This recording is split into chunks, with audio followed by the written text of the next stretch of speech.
Welcome back friends, ये हमारी video number 76 C programming series के लिए। और प्रीवियस वीडियो नंबर 75 से हमने टॉपिक स्टार्ट किया था स्टोरेज क्लासेस को। और प्रीवियस वीडियो में हमने समझा था ऑटो एंड स्टैटिक क्लासेस के बारे में, यानी कि कैसे हम एक वेरिएबल को स्टैटिक की तरह यूज़ करते हैं जब हमको एक फंक्शंस के साथ काम करना होता है और हमको सेम वैल्यू यहाँ पे रिपीट में चाहिए होती है।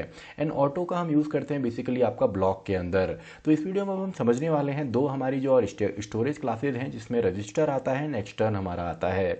तो पहले इसका डायरेक्टली एक कोड के थ्रू इसको हम यहाँ पे समझेंगे। तो स्टार्ट करते हैं। सबसे पहले अपने प्रोग्राम कोड में हम यहाँ पे रजिस्टर्स को समझेंगे। तो देखिए रजिस्टर्स का जो मेन यूज़ होता है, क्योंकि सीपीयू रजिस्टर्स का हम यूज़ करते हैं फास्टर एक्सेस के लिए, यानी कि जब हमको वेरिएबल की वैल्यूज़ को फास्टर एक्सेस करना होता है तो तब हम इसको सिंपली रजिस्टर्स को हम यूज़ करते हैं। और इसका ज़्यादातर जो यूज़ होता है वो लूप्स के अंदर होता है, यानी कि जब हम लूप को यहाँ पे यूज़ करते हैं। तो स्टार्ट करते हैं। सबसे पहले अपने फाइल के अंदर मैं इंक्लूड करता हूँ standard input output header file को। देन हमारा आ जाएगा इंट मेन एंड देन हम यहाँ पे आपका रजिस्टर की मदद से डिक्लेयर करने वाले हैं। तो यहाँ पे आप लिखेंगे कीवर्ड रजिस्टर को, देन इंट, देन कोई भी वेरिएबल आप लेंगे एंड इसके अंदर अब हमको यहाँ पे हमने वैल्यू इनिशियलाइज नहीं करनी। तो for then a equals to हम देते हैं 1 से लेकर ए इज़ लेस देन आपका चलेगा सिंपली 10 तक एंड ए प्लस प्लस। तो इसमें देखिए ये भी नॉर्मल है, यानी कि अगर आप डायरेक्टली भी ये करेंगे तब भी आपका लूप जो है वो परफेक्टली वर्क करेगा। लेकिन जब हम रजिस्टर का यूज़ करते हैं तो सिंपली आपकी जो यहाँ पे वैल्यू है वो काफ़ी स्पीड के साथ चलेगी यहाँ पे, यानी कि रजिस्टर का जब आप यूज़ करते हैं किसी भी वेरिएबल की वैल्यू को स्टोर करने के लिए तो हमारा जो एग्जीक्यूशन टाइम है वो कम हो जाता है। तो स्पीड के लिए सिंपली हम इसी का यूज़ करते हैं। तो इसके अंदर चलिए मैं printf के अंदर यहाँ पे लिख देता हूँ कि आपका यहाँ पे %d आएगा एंड देन चलिए इसको हम न्यू लाइन पे देख लेते हैं एंड फाइनली हमारा जो वेरिएबल है यानी कि a उसको हम प्रिंट करते हैं एंड इसके बाद रिटर्न 0। तो इसको चलिए मैं एग्जीक्यूट यहाँ पे करता हूँ।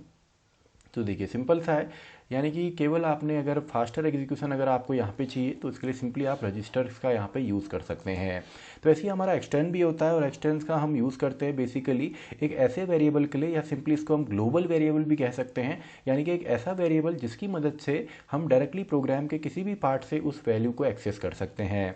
तो इसके लिए हम यूज़ करते हैं सिंपली डायरेक्टली ग्लोबल वेरिएबल, जिस तरीके से हम डिक्लेयर करते हैं, जो कि हर एक फंक्शन के अंदर भी हम इसको यूज़ करेंगे। इसका डायरेक्टली यहाँ पे हम एग्जाम्पल दे देते हैं। For example a equals to 10, तो इसको आप कहीं भी यूज़ कर सकते हैं। इंट मेन हो या कोई और फंक्शन अगर आप क्रिएट करते हैं तो इस वैल्यू को डायरेक्टली हम यूज़ कर सकते हैं और इसी को हम एक्सटर्न बोल देते हैं। तो %d मैंने यहाँ पे लिखा एंड यहाँ पे a मैं दे देता हूँ। अगर a आपका कोई लोकल वेरिएबल होता तो उसकी वैल्यू आती, यानी कि इंट मेन के अंदर। लेकिन अगर अभी यहाँ पे कोई लोकल वेरिएबल नहीं है तो हमारी जो वैल्यू चलेगी वो ग्लोबल वेरिएबल की यहाँ पे चलेगी। तो ये सिंपल सा है, ये भी हमारा जो कॉन्सेप्ट है। तो देखिए यहाँ पे वैल्यू हमको 10 मिलती है।